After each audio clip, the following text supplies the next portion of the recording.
This is Josh in the park at Canada's Wonderland now, getting another update here of the Skyrider area and some other quick stuff.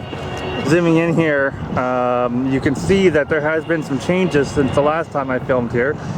There looks to be like what is a trench down the middle, as well as over there as well. There seems to be some sort of a trench, and you can see some, potentially see some blue markers right there.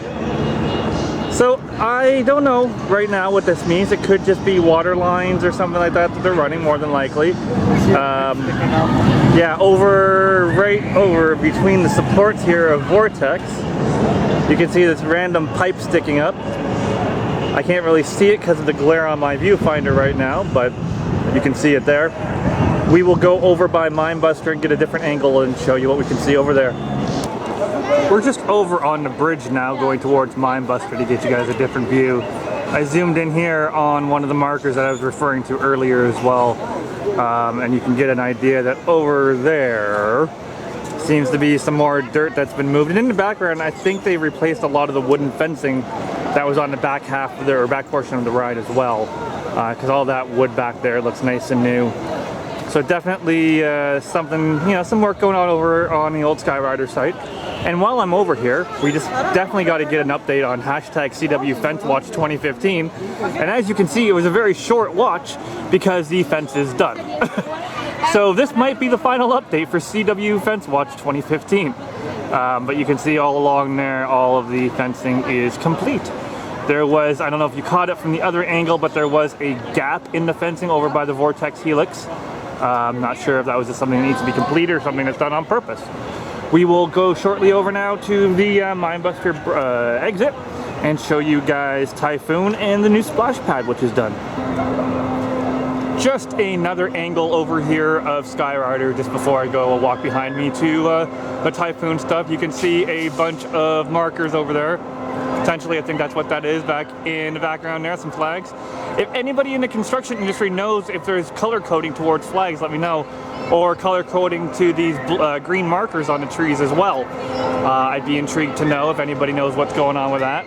So let's quickly walk over to the brake run here of the Great Canadian Mindbuster.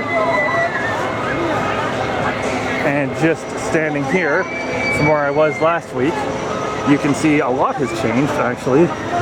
Right in the foreground here. We'll walk up the brake run as well, but once it focuses, you can see the new splash pad, and you can see Typhoon is now complete. I will walk up the brake run because it's a much better view there. Just over on the Mindbuster exit ramp is what I meant to say earlier, and you can get a much clearer view in the new splash pad there, which looks to be almost all complete. There's some more digging being done over on the right hand side here, but for the most part this is all looking like it's almost all done now. And I can't really show you because of the maintenance shed for Mindbuster, but you can sort of see behind the trees there some of Typhoon. But I can tell you that from what I can tell, Typhoon is completely done. And there goes a train of Mindbuster people up the lift hill. So yeah, that's awesome to see that it's almost completed here. Splashworks opens up at the end of May. So that will be exciting to have a couple new attractions in there for the kids and for the adults and teens. So that's very, very cool.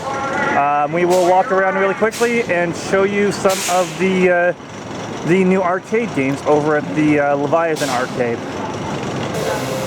Just something interesting over at Timberwolf Falls here, as we saw a worker in the station, is we noticing that some of the posts here, this looks new, whereas a lot of the posts have orange markers. So it looks like they're going to remove and replace some of these old, worn out posts. As you can see, they're showing their age as they've been here for quite some time here at Timberwolf Falls. Back by Whitewater Canyon, you can see another post marked for orange. I know this isn't really exciting stuff, but it's cool to see the park doing new improvements. The wood's been here for quite some time and weathered and worn out and... Since opening. Yeah, probably since opening. I think so. There's some 3D glasses here if you want them. As you can see this in 3D. But nothing else going on back here. As you can see by the big giant do not enter sign. we are just over here by Leviathan, which still to me has the best sign of any Cedar Fair park. I love it. I know a lot of people do. And what do you think? Put your comments below and tell me what you think. But the reason we're over here is to go into the Arcadium to show you guys some new games that they got this year, because they got some awesome stuff this year. Now, if I repeat things that are not new, I apologize. And I don't want to film people playing, so I'll do my best to show you guys some stuff. This Win Big Full Tilt is new. You gotta get the ball down into there like that. The Monster Hunt game is new. The Grab and Win, I don't think this one's new, but there are the prizes in it this year. You have the 2-player Flappy Bird, or I don't think they're calling it Flappy, oh yeah, no, flying something, flying tickets. The Kung Fu Panda game, which is pretty cool, like a drum game. Safari Ranger. This looks really cool. Up and Away. It looks like you've got to somehow, I don't know if you blow air into these or what, and you've got to get it up into the flashing lanes, which is pretty cool. A new skee ball game. Everybody loves skee ball. You've got, okay, you got the Star Wars Battle Pod, which have been seen on IAPA videos. Is anyone in here? There's no one in here. You get an idea of what this is. Very, very cool. Show you the new prizes over here on the giant stack game. You can get a Beats pill. You can get a PlayStation 4. Nope, PS3, sorry. 360, a Wii, some Kobos. Also in here is one of those new machines I was telling you about, how everything is no longer using coins. It's all cards now that you can get, which is the machine over there. You've got the standard skee ball games over here. And bringing a little universal to Canada's Wonderland is a new Jurassic Park game, which is pretty cool. You've got a giant grab game way back in the distance called The Giant.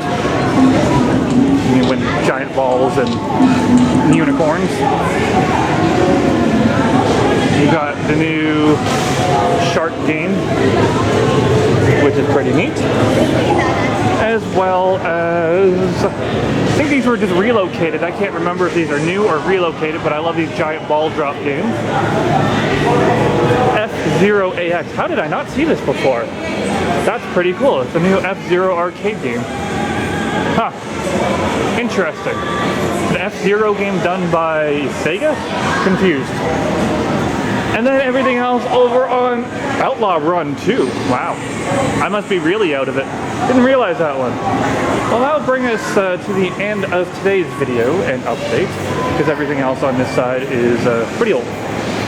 But for In the Loop podcast, this has been Josh, and I want to give a big shout out as well really quickly to Ryan and his family. He ran into us at the park today. Definitely nice to meet any fan that sees us here. We don't not mind saying hello. So if you ever see me in the park, feel free to say hi. Anyways, see you guys on the Midway, and we'll keep you updated soon.